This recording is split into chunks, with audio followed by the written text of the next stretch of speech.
অনেক সদস্য মৃত্যুবরণ করেছে বিভিন্ন কারণে। আমাদের পুলিশ এক ধরনের আমরা নেতৃত্বহীনতা বোধ করতেছি।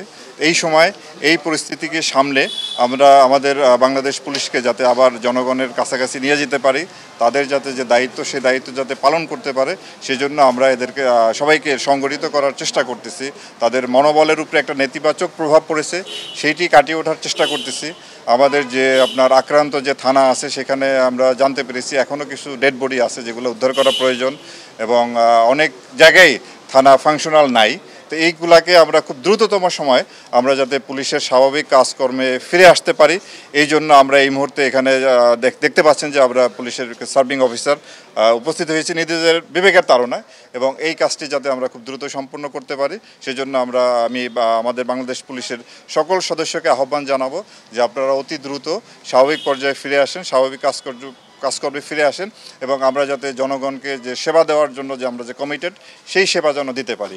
এবং এই ক্ষেত্রে আমি দেশবাসী এবং আমাদের যারা ছাত্র সমাজ, ছাত্র জনতা যারা এই বিপ্লব ঘটিয়েছে তাদেরকেও, আমাদেরকে এবং বিভিন্ন রাজনৈতিক দল সবাইকে আমি বিনীতভাবে অনুরোধ করব এই কার্যক্রমে পুলিশের আজকের এই অবস্থায় আপনারা আমাদের পাশে দাঁড়ান, এবং আমরা যাতে সক্ষমতা নিয়ে আমাদের আগের অবস্থায় ফিরে আসতে পারি সেই জন্য আমি আপনার সবার কাছে সহযোগিতা কামনা করছি। কর্মবিরতির করা আমাদের যে ফোর্সের বলেছে, এটা হয়তো তাদের ভিতরে একটা মনের কষ্ট থেকে হয়তো বলেছে।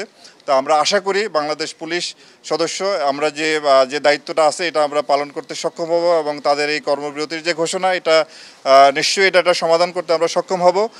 আর আমরা সবার সাথে যোগাযোগ করতেছি, কথা বলতেছি, এবং যে আপনারা যে বললেন যে নেতিবাচক কিছু কার্যক্রমে, সেটা আপনারাই ভালো বলতে পারেন, আপনারাই ভালো জানেন, যে কি আপনারাই জানেন এই বিষয়টি।